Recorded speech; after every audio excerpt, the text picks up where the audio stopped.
for anybody who doesn't really know about it, what is funnel mapping?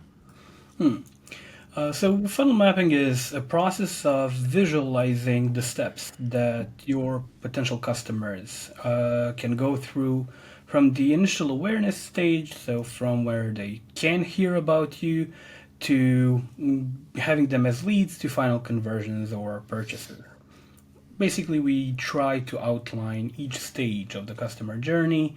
So we identify key touch points, actions, and we show how the decision making process looks like visually.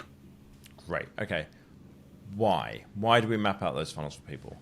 Because it's a lot easier to think about your strategy when you can see it in front of you, when it's not just, somewhere in the air.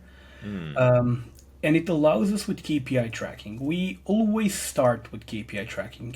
And just having the numbers without actually seeing how it all ties together in a visual on the screen, it's just not good enough because it's harder to think strategically if you just think about numbers. For most people, anyway.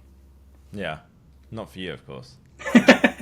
Yeah, I can. I mean, KPI spreadsheets are just enough, but our clients like to see it as well. Yeah. So it's basically you're mapping out visually, like you're putting onto a screen, this happens, then they go from there to this page, and then from there to this page, then there's these follow-up emails that go out here, and then there's these email promotions that go out to this page, all this kind of stuff. So how does that help, having the visual representation, does that help you to then do the KPI tracking? Yeah, absolutely, because you know where the conversion points are. So you know what happens after someone lands on your landing page. You know what the actions there are. So you know what you can track.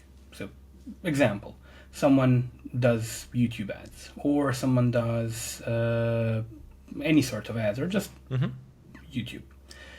People click on a lead magnet page, they go to a landing page. So what happens there? They can either exit or they can sign up. If they sign up, they go to a tripwire.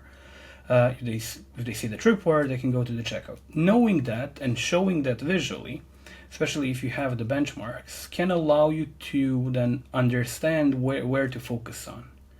Because you'll visually see, okay, cool, my benchmarks are not up to standard in, for example, click-through from a sales page to the checkout. At that point, you can start working on that. It's just easier to strategize what to do next.